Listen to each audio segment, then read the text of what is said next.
안녕하세요. 지식과 즐거움을 찾아 떠나는 책여행, 책 읽는 토끼입니다. 제가 유튜브 시작한 지 채 2달이 되지 않았는데 기쁜 소식이 있어서 한동안 구독자가 6명? 이렇게 있다가 최근에 마침내 2자리 숫자 13명이 되었습니다.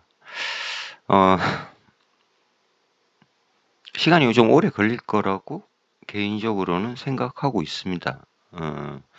책 읽는 게 쉬운 것도 아니고 또 인문학 하는 게 어쨌든 제가 또 이 포맷을 어떻게 해야 되는가 여기에 대한 고민도 계속 하고 있고 점점 시간이 지나면 지날수록 좋아질 거라고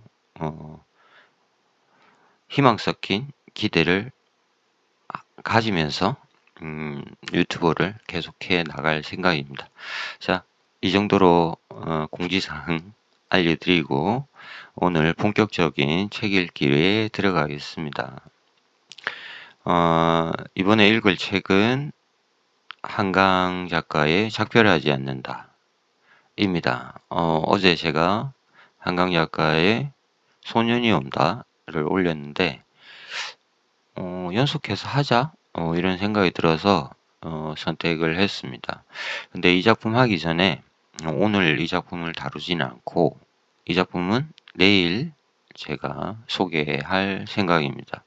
왜 그러냐면 작별하지 않는다는 우리가 4.3으로 알려진 역사적 사건을 담고 있습니다. 그리고 이 제주 4.3이라는 게 우리에게 많이 알려져 있지 않고 또 이 역사적인 사건이 상당히 논쟁적이다. 이런 부분들이 있어서 오늘은 작별하지 않는다를 읽기 전에 다른 책을 먼저 읽고 들어가도록 하겠습니다. 그래서 제가 오늘 선택한 책은 강요배라는 민중미술 화가입니다. 이분이 쓴 동백꽃이다. 책이 굉장히 좋습니다. 4.3에 대해서 많은 책들이 나와 있는데, 사실 학술적인 것도 있고, 또 많은, 양이 또 부담이 되는 부분도 있고, 이래서 좀 읽기가 어려운데, 이 책은 그림과 함께, 화가가 그린 그림과 함께 역사적 사건을 굉장히 잘 정리해서, 이 책을 구성해 놓았기 때문에 이 책 한 권만 읽어도 대략적인 제주 4.3에 대한 그림을 머릿속에 그릴 수 있다. 그래서 오늘은 동백꽃이다. 이 책을 소개해 드리도록 하겠습니다. 그래서 이 책은 학구제에서 나왔고 강요배의 4.3 역사화라는 제목이 부제가 붙어 있습니다. 그래서 역사에 대한 이야기다. 그걸 화가가 쓴 그림과 함께 소개해준다. 이렇게 생각하시면 될 것 같습니다. 빠르게 본문 속으로 들어가도록 하겠습니다. 추천사부터 보고 가시죠. 서경식이라는 분이 나의 조선 미술 순례라는 책을 쓰신 분인데 이분이 이 동백꽃이다를 추천했습니다. 우리가 꼭 짚고 넘어가야 될 부분이 있어서 소개해 드립니다. 나는 4.3을 알지 못한다. 이게 이 추천사의 제목입니다. 4.3 여기 보시면 이거부터 읽어볼까요?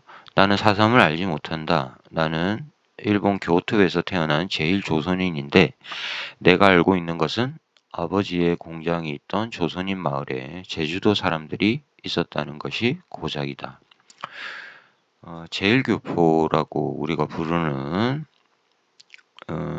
분입니다. 이분은 일본에서 살면서 아버지를 통해서 이제 제주도 이야기를 듣게 되고 그러면서 자연스럽게 4.3을 알게 되었다는데 그럼에도 불구하고 어른들이 4.3에 대해서는 함구하고 이야기를 많이 하지 않았다. 그래서 이런 이야기를 한다. 그래서 오히려 이 책을 읽으면서 더 많은 것을 알게 되었다. 이런 이야기를 하게 됩니다. 그렇듯이 사실은 이 제일교포인 이 서경식이라는 선생님 이야기처럼 우리도 사실은 많은 분들이 이 제주 4.3에 대해서 잘 모르고 있는 것이 실정입니다. 그래서 이것들을 이제 요 정도 선에서 왜 그러냐, 이게 이제 미스터리입니다. 오늘 우리가 풀어나가야 될, 왜 우리는 4.3이라는 이 역사적 사건에 대해서 잘 모르고 있냐, 이 미스터리를 풀기 위해서 노력하는 게 오늘의 목표입니다. 잘 생각해 보면 학교에서 이 4.3에 대한 이야기를 가르쳐 주지 않습니다. 그래서 우리가 모르는 거죠. 교육 과정에서 완전히 배제되어 있기 때문에. 그리고 여전히 아직도 역사적인 논쟁이, 이 갈등이 깊어서 이 문제에 대한 정리가 되지 않은 듯한 모습입니다. 요 정도 하고, 자, 제주도 사람이라는 말을 입에 올릴 때 부모님의 말에 무언가 비밀처럼 그늘이 들이우는 것을 느꼈지만 그 의미는 알지 못했다. 여기에 우리가 이제 이 미스터리의 실마리를 찾아갈 수 있는데, 어른들이 이 제주도 사람이라는 이야기를 하면서 비밀스럽게 시시했다라는 겁니다. 무언가 비밀처럼 그늘이 드리워 있다. 저도 어린 시절에 그런 경험이 있는데, 제가 부산에서 자라고 있는데 어른들이 제주도 이야기를 하면서 약간 뭔가를 숨긴 듯한 느낌, 이런 걸 좀 받은 적이 있습니다. 친척 중에 한 분이 제주도를 갔는데 제주도에 대해서 이야기를 하면서 제주도 사람들에 대해서 이야기하면서 뭔가 좀 어두운 부분, 불쾌한 부분, 이런 뉘앙스가 느껴지는 이야기를 했던 걸 기억이 납니다. 자, 본격적으로 책 속으로 들어가 보겠습니다. 항쟁의 불이라는 제목이 붙은 장입니다. 바다 가운데 1점 산으로 솟은 탐나, 고려시대 몽골이 탐나 총관부를 설치한 뒤로 탐나는 육지로부터 끊임없이 수탈을 당했다. 또한 오랜 세월 동안 외세의 침탈에 시달렸다. 착취와 탄압에 맞서 싸워온 탐나 사람들의 전통이 바로 4.3 항쟁의 뿌리이다. 서문과 같은 문장인데요. 부분인데, 탐나는 제주를 일컫는 제주도의 옛말입니다. 삼국시대 때부터 쓰였다 하고 탐나국으로도 불리웠다고 합니다. 고시, 양시, 부시 이런 세 명의 중요한 시조들이 있고, 이 강요배 작가의 이야기는 이 제주도의 민중들, 특히 이들이 이 불의에 항거하는 전통이 고려시대 이때부터 찾을 수 있다, 이렇게 이야기를 합니다. 4.3 항쟁, 항쟁이라는 말에서 알 수 있듯이 민중항쟁인 거죠. 이 불의가 1000년 전까지 거슬러 올라간다, 이렇게 이야기를 하고 있고, 탐나라는 말을 한번 보십시오. 탐은 즐기다, 나는 아름다울라, 아름다움을 즐기다. 제주도가 굉장히 아름답죠. 이건 뭐 부정할 수 없는 이야기고, 저는 최근에 한 2달 전에 제주도를 잠깐 2박 3일 다녀왔는데 좋더라고요. 아름다운 섬입니다. 이름에 걸맞는 그런 섬이 아닐까? 그런 생각을 해봤습니다. 자, 항쟁의 뿌리가 깊다. 그래서 이런 그림들을 볼 수 있고요.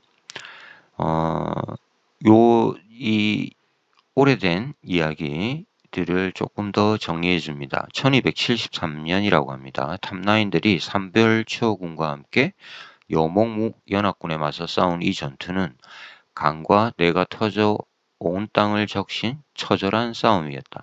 제가 정리를 조금 해드리면 몽고군이 한반도로 쳐들어왔습니다. 그리고 그 당시에는 고려시대였는데 정부군이 어쩔 수 없이 이 몽고군에 항복을 하죠. 그런데 이 중에서 그 당시에 무신 정권을 이루고 있던 사병들이라고 하는데 이들을 삼별초군이라고 합니다. 이들은 이 몽고군의 항복을 거부합니다. 그러면서 결사항전을 다짐하게 되고 계속 싸우게 됩니다. 이들이 이제 밀리고 밀려서 제주도까지 내려갔다. 그래서 가장 마지막에 삼별초군을 이제 섬멸하기 위해서 이들이 진압하기 위해서 고려 정부군과 이 몽고군이 연합해서 제주도까지 와서 마지막까지 이제 전투를 벌였다. 이 이야기를 하고 있습니다. 고려 무신 정권의 사병 집단이면서 대몽 항쟁에서 선봉했었던 삼별초는 고려와 몽골 사이의 강화와 굴복을 못마땅하게 여겼고 개경 환도가 발표되자 즉각 반기를 들었다. 몽골 제국과 진압군의 침략으로 1273년 원정 14년 음력 4월 탐나에서 결사항전하던 삼별초도 무너지고 말았다. 이 내용은 잘 생각해 보시면 우리가 국사 시간에, 역사 시간에 배웠던 기억이 나실 겁니다. 그래서 3년 동안 제주도에서 혈전을 벌였다고 합니다. 몽고군과 강화도에서 영흥도로 밀리고 태안반도에서 진도에서 제주도까지 밀린 삼별초들이 끝까지 이 몽고군 외세에 맞서서 싸웠다. 이 이야기를 조금 깊게 하는 건 이 저항의식이 결국 제주도 4.3해까지 이 제주도 민중들의 마음속에 깊이 뿌리 깊게 하나의 전통으로 남아 있었다. 이 이야기를 지금 강요배 작가가 하고 있습니다. 자, 그리고 이제 고려 시대가 끝이 나고 조선 시대로 볼 수 있죠. 제주도는 일본과 가까워 왜구들의 노략질이 특히 많았다. 제주도가 굉장히 가깝죠. 제주도가 일본과 굉장히 가깝습니다. 그래서 왜구들이 굉장히 자주 빈번하게 들어왔다. 이들과 맞서 싸우는 전통도 제주도민들의 하나의 민중들의 가슴에 이렇게 남아 있었다. 왜구에 배가 보이면 봉수대에 봉화를 올린다. 굉장히 조금 주목해서 볼 부분인데 위기가 생겼을 때 제주도에서는 제주도 산들 있죠. 화산섬이니까 이 화산섬에 여러 가지 이제 산들 이걸 우리가 오름이라고 그러죠. 여러 오름들이 있습니다. 여기에는 봉수대가 있다고 그럽니다. 그래서 위기가 생길 때마다 이 봉수대에 봉화가 핀다. 이거는 이후에 이제 우리가 읽을 48년 4월 3일에도 똑같이 이 여러 오름에 이 봉화불이 오른다까지 연결이 됩니다. 자, 그리고 1901년에는 이 섬에 좀 특이한 우리가 잘 모르고 있는 저는 잘 몰랐습니다. 천주교도인들이 이때 1901년도에 이 신부들, 프랑스 신부들 특히 앞세운 천주교인들의 횡포가 굉장히 심했다고 합니다. 고종의 그 뒷배 뭐 이런 거를 앞세우면서 양민들을 학살하고 노략질을 하고 이렇게 했답니다. 그러다가 이제 이걸 못 견뎌서 민중들이 들고 일어나서 이 천주교인들을 살해하고 또 그와 붙어먹던 관리들을 처단했다고 합니다. 이게 이제 광무 5년이었다고 하고, 고종이 마치 나를 대하듯이 이 천주교인들, 프랑스 신부들을 대해라. 이 뒷배경으로 이제 이들이 이 제주도에서 마음대로 범법을 저질렀다. 이 내용은 현기영의 장편 소설 변방의 우짖는 새에서 굉장히 잘 다루고 있다고 합니다. 그리고 또 이 소설을 기반으로 영화가 만들어졌는데 이게 이재수의 난이라고 합니다. 그래서 제가 이 이재수의 난이라는 영화를 찾으려고 했는데 다운받을 곳이 없더라고요. 어디서 볼 수 있는 데도 없고 좀 더 찾아보겠습니다. 자, 여기까지 소개해드리고 이제 본격적으로 4.3으로 가는 길목의 역사적 배경이 이제 설명되고 있습니다. 잠녀 반일 항쟁이라는 소제목이 붙어 있습니다. 1930년대입니다. 32년에 잠녀투쟁. 잠녀는 우리가 지금은 해녀라고 부르는 분들이죠. 잠녀투쟁은 석 달 동안 1만 7천여 명이 골기한 투쟁으로 1930년대 우리 민중 최대의 항일 투쟁이었다.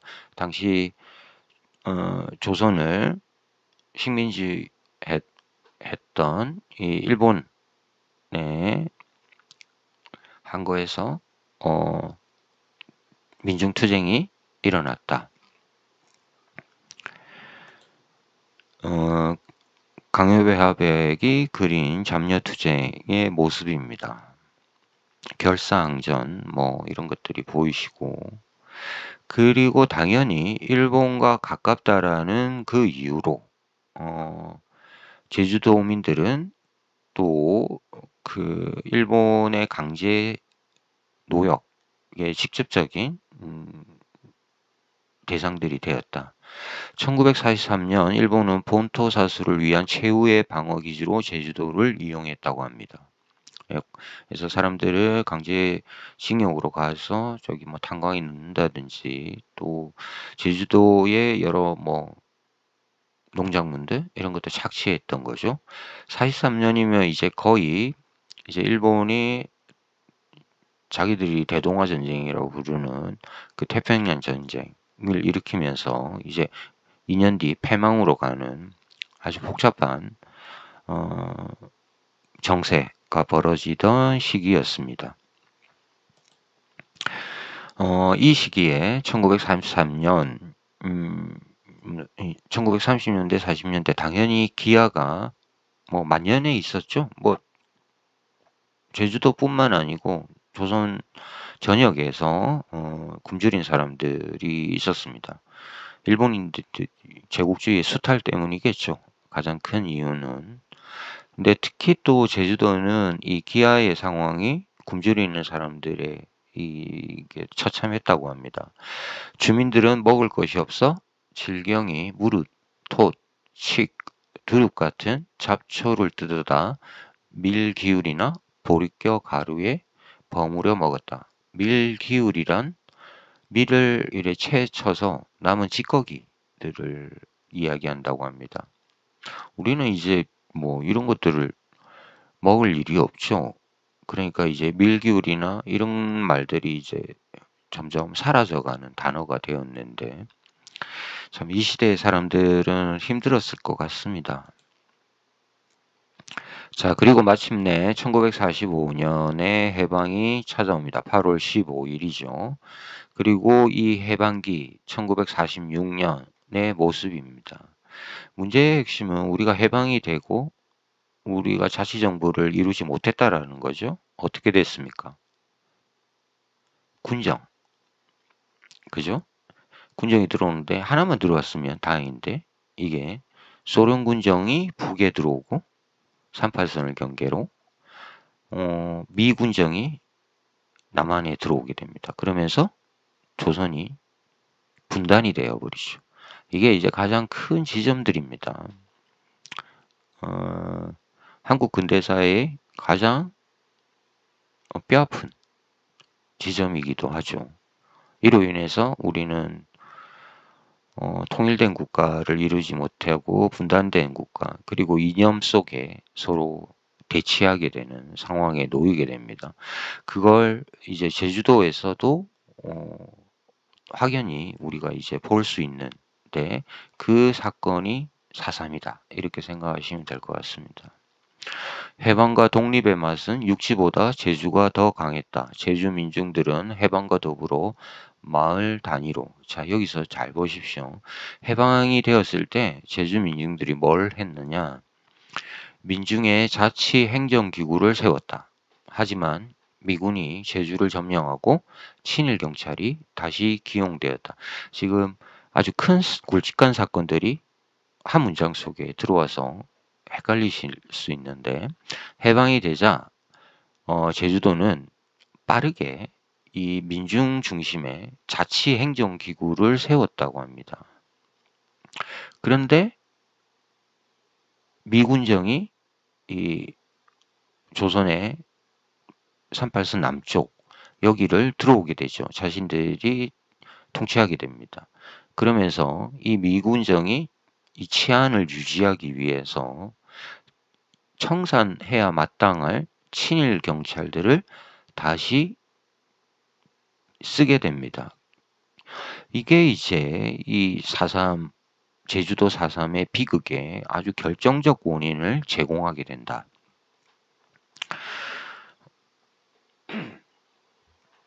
자, 증언을 한번 보시죠. 일제 때 면장이나 고등경찰을 했던 친일파들은 해방이 되자 꼼짝 못했습니다. 건국준비위원회가 생겨 김형국 씨가 한림면 위원장을 맡았습니다. 이후 건주는 인민위원회로, 당시 인민위원회는 실질적인 권한을 갖고 있었습니다.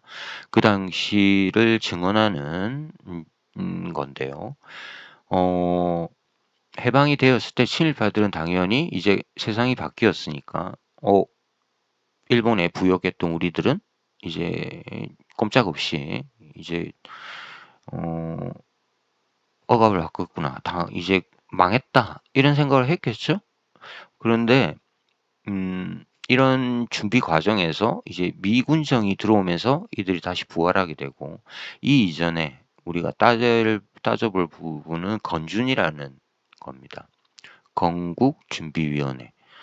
이걸 중심으로 해서 자치행정기구가 생겼다. 그래서 읍면 뭐 이렇게 하면서 행정에 이제 정부를 낼 준비 단계라고 보시면 됩니다. 그래서 이 강요배 하백의 그림을 보면 와흘리 인민위원회 이렇게 해서 딱 단위이나 뭐 읍면 이렇게 단위가 정해져서 자치행정기구가 꾸려졌다.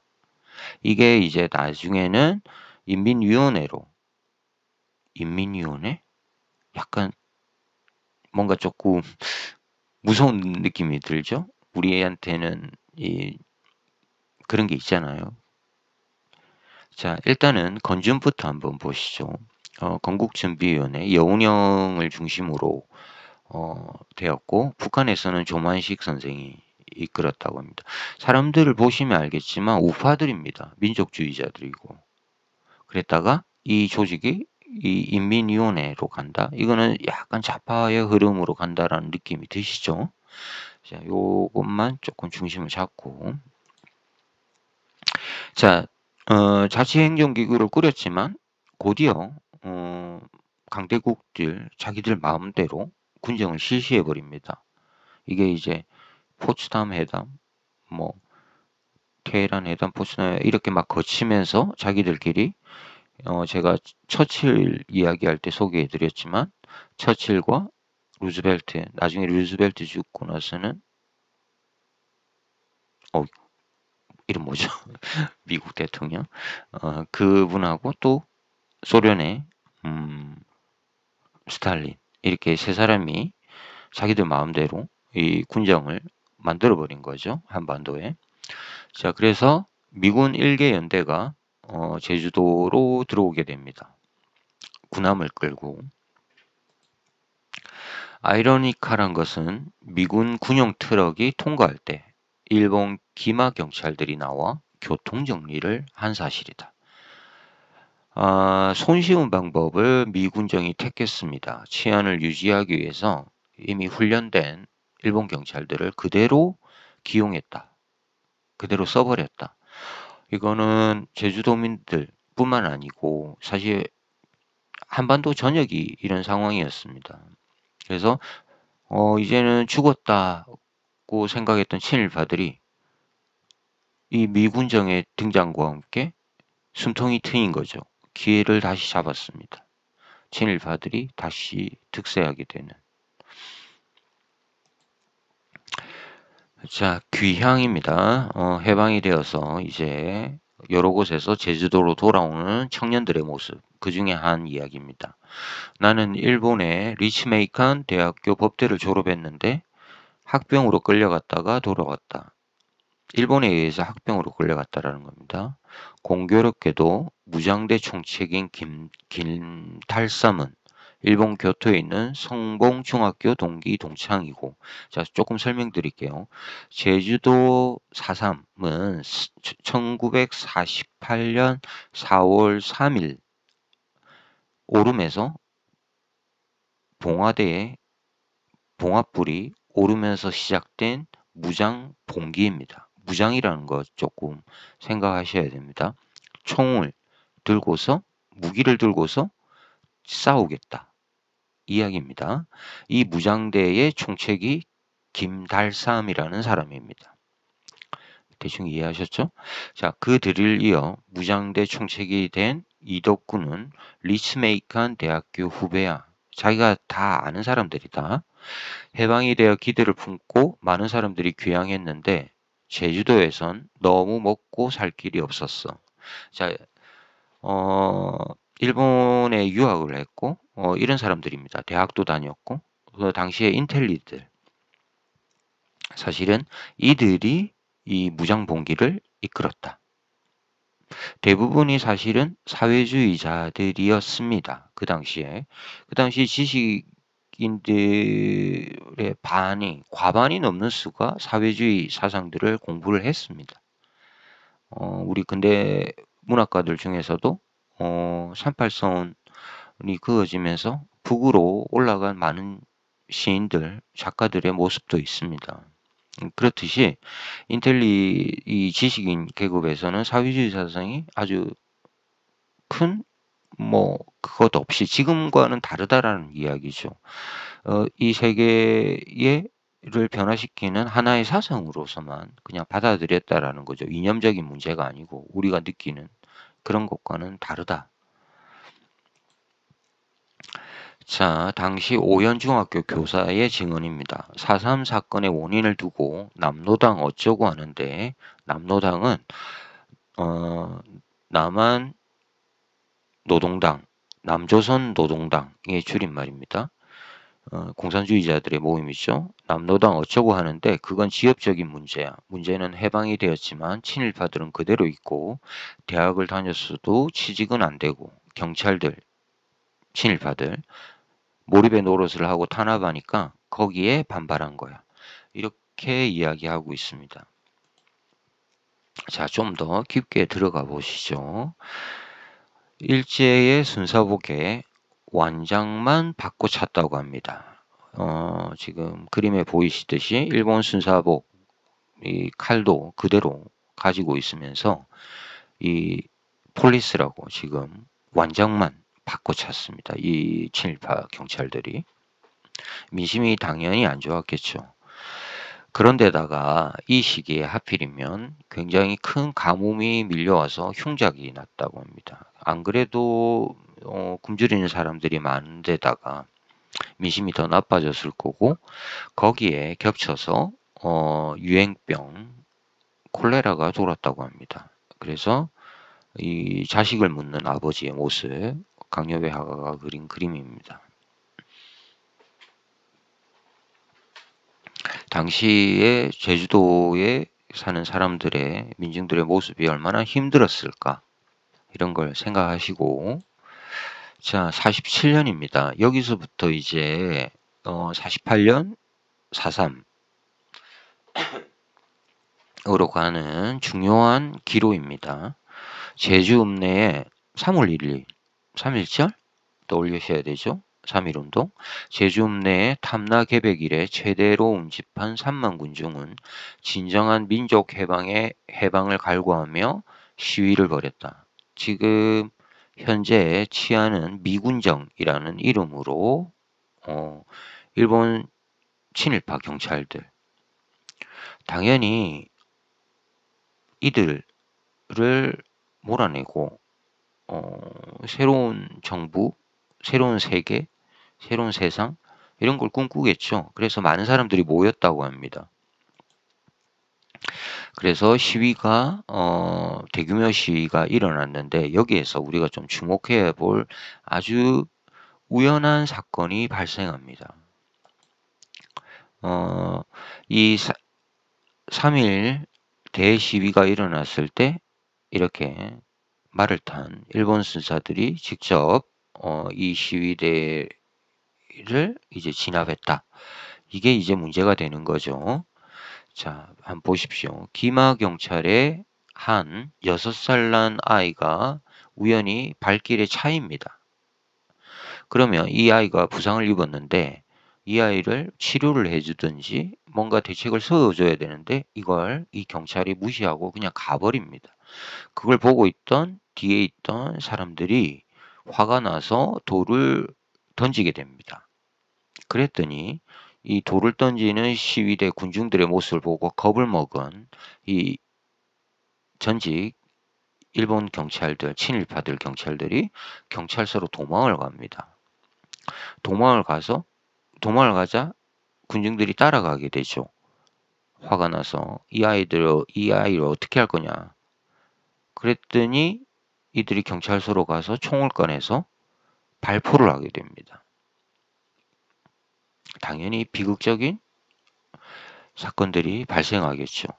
그래서 이게 이제 그 당시를 그린 강요배의 화가의 그림입니다. 그래서 이 당시에 꽤 많은 사람이 죽었다고 합니다. 47년 3월 1일 대시위. 그래서 어린아이를 품에 안는 아녀자의 모습도 보입니다. 당연히 민심이 들끓겠죠. 그러면서 제주도에서는 총파업이 일어납니다. 제주도에서 일하는 모든 노동자들, 근로자들이 이 상태로서는 도저히 일을 할 수가 없다. 그러면서 총파업을 해버립니다. 그리고 그 당시에 제주의 그 중심지 관덕정이라는 곳입니다. 관아가 있던 이 광정이 이 을씨년스러운 풍경을 그린 모습입니다. 자, 일본 놈한테 쫓겨다니다가 해방이 되었으니 이젠 잘 사라지겠구나 생각했는데 경찰이 총을 쏘아 사람들을 죽여놓았으니 남노당이 선동했다고 하나 너나 할 것 없이 경찰의 발포에 공분을 느끼는 분위기가 있었던 것은 사실입니다. 그래서 아까 그 그림 속의 관덕정입니다. 자, 여기에 이제 결정적인 문제가 하나가 또 생기는데 일본 친일파 경찰들, 순사들과 더불어서 서북청년단이라는 단체가 이 사건에 직접 개입하게 됩니다. 자, 한번 읽고 이야기를 드리겠습니다. 우리는 어떤 지방에서 좌익이 날뛰니 와달라고 하면 서북청년단을 파견했어요.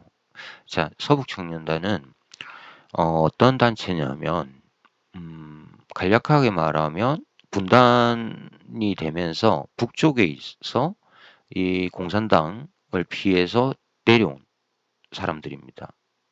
그러니까 이들은 뭐 지주계급 출신일 수도 있고 또는 뭐 친일파들일 수도 있고 어쨌든 이 북한의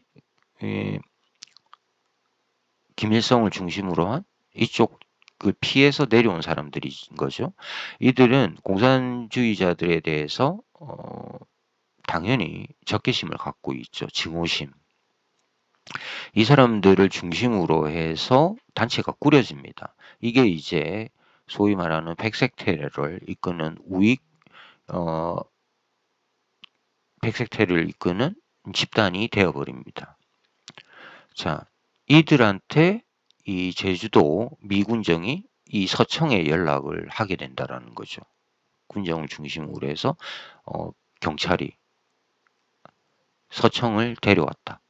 이유는 지금 이 시위를 벌이는 사람들 다 빨갱이들이다. 이런 이야기입니다. 자, 저 사람이 공산당이라 하면 우리는 전혀 모르니까 그 사람을 처단케 되었죠. 우린들 어떤 객관적인 근거가 있었겠어요? 그 한 예가 제주도인데 딱 나오죠. 조병옥 박사, 이때 내무부 장관이었습니다. 경무부장에 있을 때 제주도로 500명을 보내달라기에 보낸 적이 있습니다. 자, 이승만 정부 이들이 직접적으로 서청에 연락을 해서 이들 단체를 제주도에 보냈다. 그리고 이 서청이 경찰과 함께 이제 토벌대로 나서게 됩니다. 그래서 무자비한 학살의 중심에 서게 됩니다. 제주 학살, 4.3 학살의 중심이 이 서청이라는 단체입니다. 그래서 이들이 내일 제주도로 입항하는 모습을 그린 겁니다. 증오심을 품고 빨갱이들 다 죽여버리겠다. 근데 결국 그냥 제주도 양민들을 죽인 겁니다. 양민학살이 되어버린 거죠. 구분도 하지 않고 어떤 이 상황 속에서 많은 사람들이 투옥이 되게 되고 이 투옥 과정에서 비인간적인 너무나 사람들이 많았고 더위 물도 없었다고 합니다. 그런데도 또 어떤 사람들, 이 제주경찰서의 총무주임이라는 김홍검이라는 분은 이들에게 물도 주고 이렇게 했다고 합니다. 뭐 이런 이야기들. 자, 일본 순사들, 경찰들이 이 악랄한 거는 이들이 고문을 범행을 자백받기 위해서 공공연하게 그냥 해버렸다라는 거죠. 이게 이 일본군들이 물러가고 나서도 일본 경찰이 물러나고 나서도 그대로 자행되었다는 사실입니다. 둘째 오빠가 행방불명되어 버리자 우리는 졸지에 폭도 집안으로 몰렸어요. 어머니와 언니 그리고 당시 13살이던 나까지도 서북 청년에 끌려가 말할 수 없는 고문을 당했습니다. 옷을 모두 벗긴 채 고문을 했는데 끔찍하죠. 자, 어떤 방식으로 이들이 이 토벌대들이 빨갱이를 잡겠다고 하면서 나섰냐면 한 집을 방문합니다. 그리고 이제 호적이라는 게 있겠죠. 이제 가족관계적인 서류를 보고 남자가 있는데 아들이나 남편, 젊은 남자들 특히 이들 중에 눈에 보이지 않는다. 그러면 이놈이 산으로 올라갔구나. 그러면서 폭도로 몰아버리는 겁니다. 그리고 남은 가족들을 이렇게 고문하는 고문의 정도는 굉장히 비인격적인, 비인간적인 겁간 으로 이어집니다. 서북 청년의 단장 김재능은 여자들을 많이 괴롭혔습니다. 토벌대에게 누가 당했더라는 소문이 퍼지면 우리는 전전긍긍했습니다. 우리는 무서워서 바깥 나들이를 삼갔고 일부러 바보처럼 꾸미고 다닐 정도였습니다. 예쁘게 하고 다니지 못할 정도로.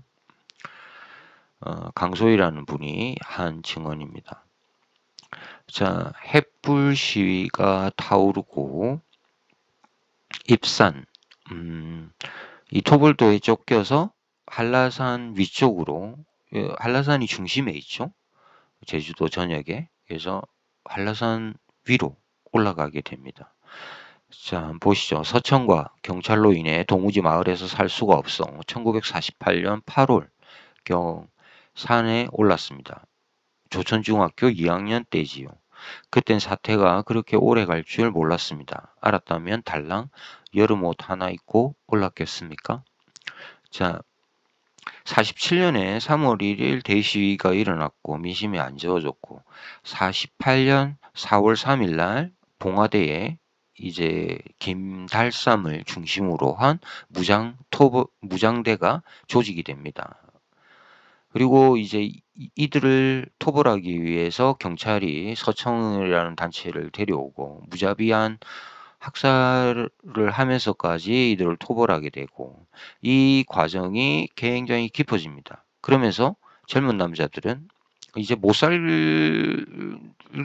정도로 괴롭힘을 당하는 거죠. 그래서 어쩔 수 없이 산에 올랐다. 이런 증언도 상당히 많습니다. 경찰들이 와서 마구 집안을 어지러 놓고 그래서 이제 48년 8월경에 산에 올랐다 이야기 보시고 자 중심은 48년 3월이라고 제가 이야기를 드렸습니다. 앉아서 죽을 것이냐 싸워서 살 것이냐 1948년 4월 3일 새벽 2시 한라산 중어리 오름마다 붉게 봉화불이 오르고 반격이 시작된다. 탄압이면 항쟁이다. 이 항쟁이 일어나면서 보십시오. 4월 3일 날 일어났는데 이들을 토벌하러 간 이제 군대 경비대 제9연대장 김익렬이라는 분입니다. 이분이 김달삼을 만나서 협상을 봅니다. 무기를 버리고 내려오라 산에서 그러면 아무런 책임을 묻지 않겠다. 이런 평화협상을 맺게 되는 거죠. 그런데 이 평화협상은 불발됩니다. 어떤 이유로? 자, 1948년 미군정은 공보용 기록영화 제주도의 5월 1일 4.3이 나고 지금 4월 28일 날 평화협상을 했는데 미군정이 나서서 5월 1일 날 기록영화를 만듭니다. 이 영화는 경찰과 우익 청년들이 저지른 오라리 방화 사건을 마치 무장대가 저지른 것처럼 조작하고 있다. 오라리에 이들 토벌대들이 불을 질러서 민중들을 죽이게 되는데 이걸 마치 무장대가 한 것처럼 조작해 버렸습니다. 이 사건으로 무장대와 경비대 사이에 맺어진 4.28 평화회담은 무용지물이 되었다. 미군이 왜 그랬는지 이거는 밝혀야 되겠죠? 자, 1948년 남한만의 단독선거를 거부하며 한라산 자락에 끊임없이 모여든 사람들, 이들을 통해 분단이 아닌 통일된 한반도를 꿈꾸는 사람들의 바람을 담았다. 이 지금 강요배 하백의 이 그림에 대한 평가입니다. 저는 이 그림이 좋더라고요. 한라산이라는 상징성 그리고 이 산 중턱에 모여 있는 사람들. 이 중간지대가 되게 중요합니다. 나중에 설명을 드릴 텐데, 어떤 식으로 토벌을 하냐면, 해안선에서 5km, 제 기억이 지금 잘못될 수도 있는데, 제 기억으로는 5km입니다. 해안선에서 5km 위로는 다 불태워버려라. 이런 명령이 떨어집니다. 그 위에 있는 마을들은 완전히 초토화가 되어버립니다. 그걸 중산간 마을 이렇게 부릅니다. 자, 강요배 하백이 그린 동백꽃이다. 제주도가 남쪽이고 동백꽃이 굉장히 아름다게 피는 곳이라고 합니다. 그걸 이제 꽃이 지는 걸로 이 역사적 비극적인 사건을 표현했습니다. 중간산 마을은 불탔어. 시뻘겋게. 300여 마을인가? 300여 마을을 그냥 묻지도 따지지도 않고 그냥 불태워버렸다라는 겁니다. 거기에 사회주의자들, 공산주의자들이 있든 없든 그들이 민족주의자든 상관없이 남녀노소 가리지 않고 다 죽여버렸습니다. 그리고 이제 마지막으로 토벌에 성공해서 포로가 된 사람들의 모습들입니다.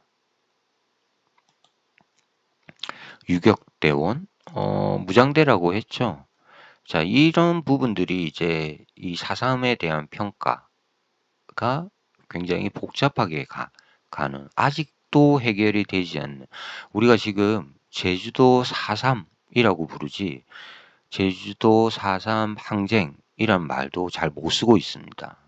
그래서 제주도를 방문해 보시면 제주 4.3 기념관이 지어져 있는데 그곳에서조차도 항쟁이라는 말을 못 쓰고 있습니다. 왜? 이념의 문제가 걸려 있어서. 한쪽에서 극렬하게 반대한다라는 거죠. 그냥 이거는 폭도라는 거죠. 이들은 양민이 아니다. 이런 주장이 맞부딪혀서 제주 4.3에는 이름이 없다. 아직까지도. 노무현 전 대통령이 직접 제주도를 찾아서 처음으로 정치 권력으로서는 이 역사적 사건에 대해서 사과를 했습니다. 그럼에도 불구하고 아직도 제주 4.3은 이름이 없다. 부모들, 젊은 사람들이 산으로 입산하고 남겨진 노인들 아니면 아녀자들들은 오히려 더 힘들었습니다. 젊은이를 둔 부모들은 도피 입산한 자식을 대신하여 추궁당한 끝에 죽임을 당했다. 그냥 대놓고 양민 학살을 했다고 합니다. 경찰은 주민들을 직결시킨 후 먼저 한 부인을 끌어내더니 옷을 홀딱 벗겨버렸습니다. 배가 많이 나온 임산부였습니다. 남편이 산에 오른 사람이라고 하더군요. 경찰은 부인을 나무에 매달아 놓고 대금으로 마구 찔렀습니다. 끔찍하죠. 본격적인 학살은 48년 11월부터 49년 3월까지 한 5개월 동안 지속되었다고 합니다. 이 벌어진 초토화 작전은 남녀노소를 가리지 않는 무차별 학살극이었다. 바다로 둘러싸인 섬 제주는 그 자체로 거대한 감옥이자 학살터였다.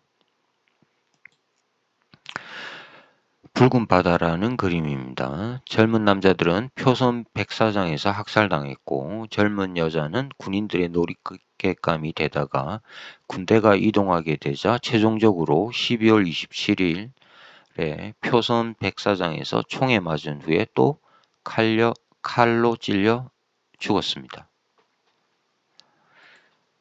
젖먹이 군인들이 총을 난사했는데 엎혀있던 아기가 그 죽은 어머니 위에 엎어져 젖을 빨더군요. 그날 그곳에 있었던 북촌리 사람들은 그 장면을 잊지 못할 겁니다.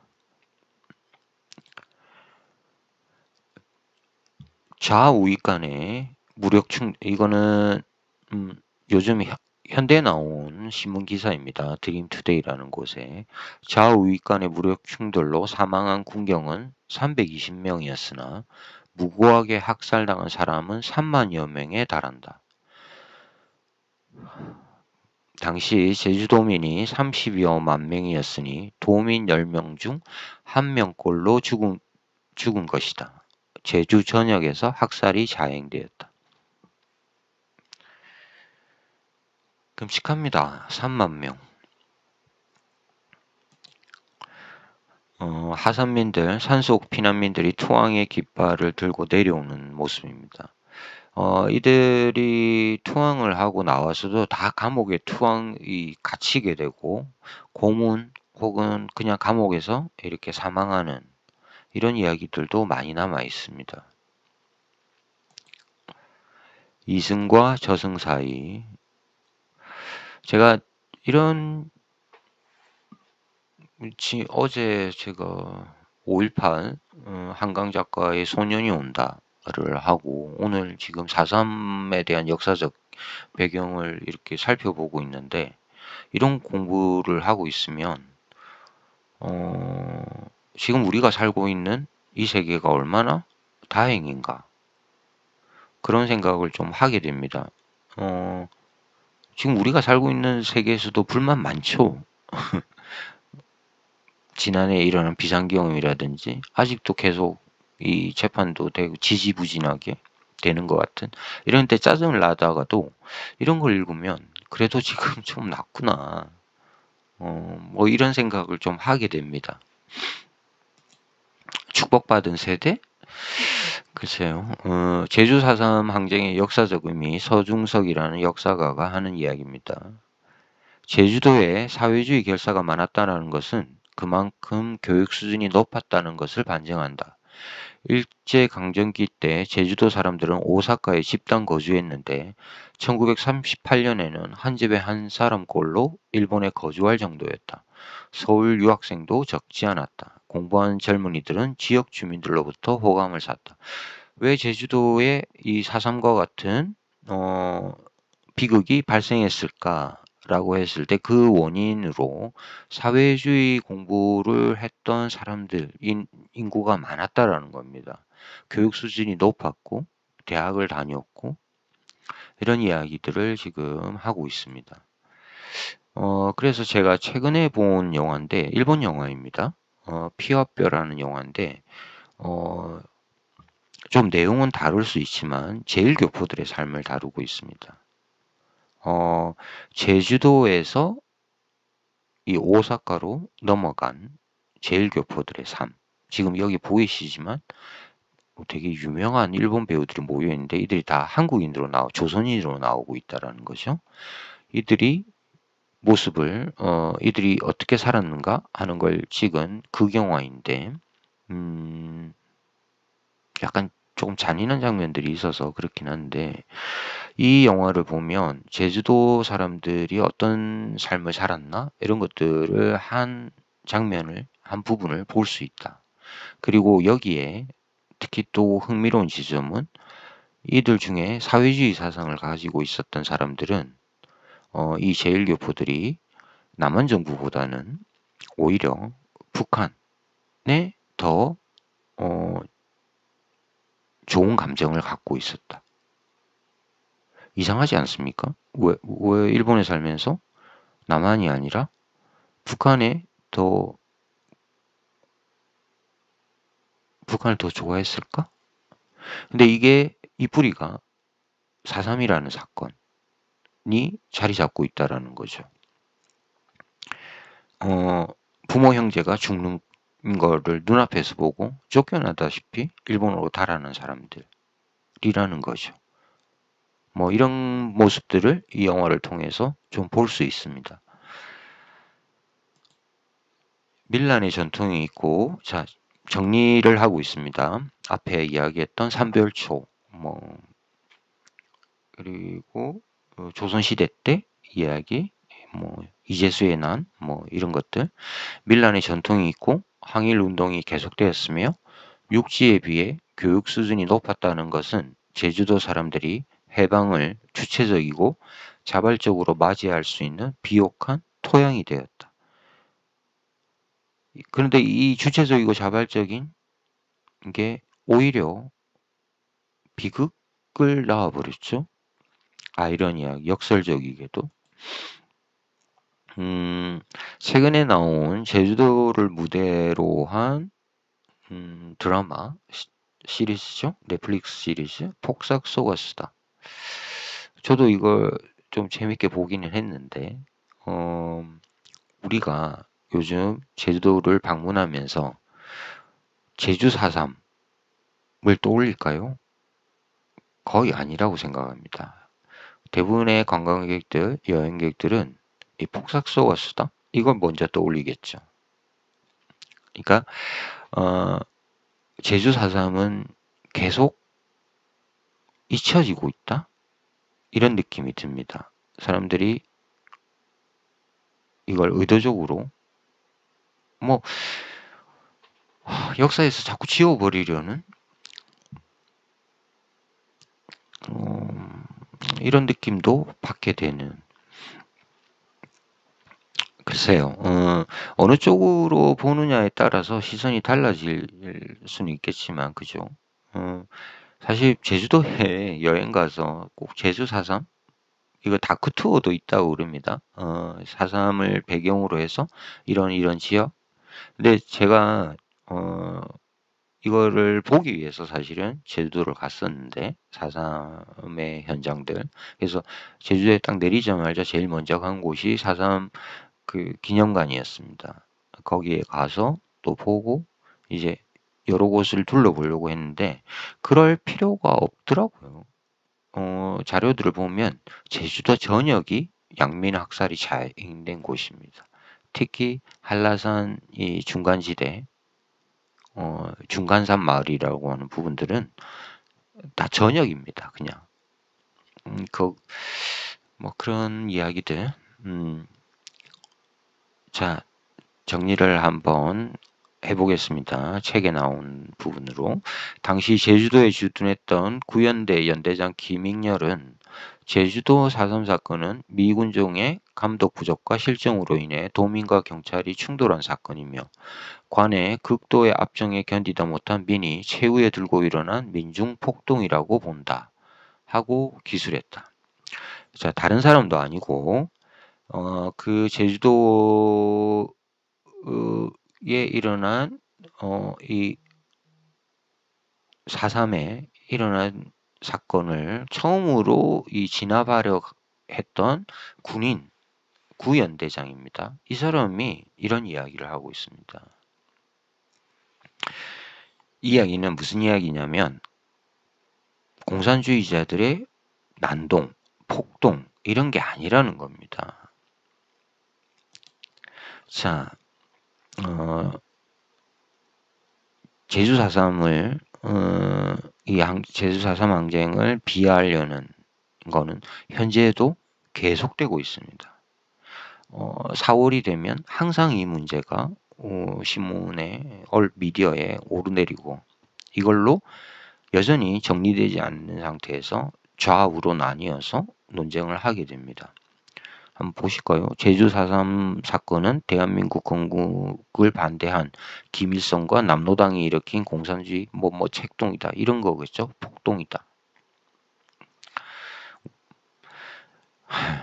네.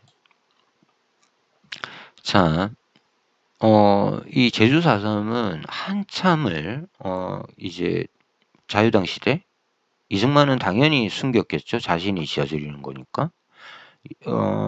이승만 그리고 박정희 그리고 신군부 이들을 지나면서 철저히 숨겨놓았던 사건입니다. 그런데 이게 처음으로 세상에 많은 사람들한테 알려진 게 1978년 현경 작가가 순이 삼촌을 발표하면서 이 처참한 모습이 세상에 드러났다고 합니다. 당연히 이 책은 금서로 묶여 있었고 그리고 제가 이 책을 좀 늦게 읽었습니다. 2000년대 초반에 이 책을 읽고 너무너무 놀랐습니다. 너무너무 끔찍한 사건들, 리얼리즘 소설이고 그래서 제주 4.3을 좀 더 보시려는 분들한테는 이 책을 추천합니다. 굉장히 우리 문학사적으로도 중요한 소설입니다. 꼭 읽으시길 추천드립니다. 자, 오늘 이렇게 해서 제가 강요배 민중미술화가가 그린 그림들과 또 역사 정리를 토대로 한 책 동백꽃이다를 읽으면서 제주도 4.3의 역사적 배경 이런 것들을 살펴보았습니다. 자, 그리고 내일 한강에 작별을 하지 않는다를 본격적으로 읽도록 하겠습니다. 한강 작가가 이 4.3에 대해서는 어떻게 다루었을까 궁금하지 않습니까? 자, 오늘은 책 읽는 토끼 이렇게 동백꽃이다를 소개해 드리면서 마치도록 하겠습니다. 장시간 시청해 주셔서 감사합니다. 책 읽는 토끼였습니다.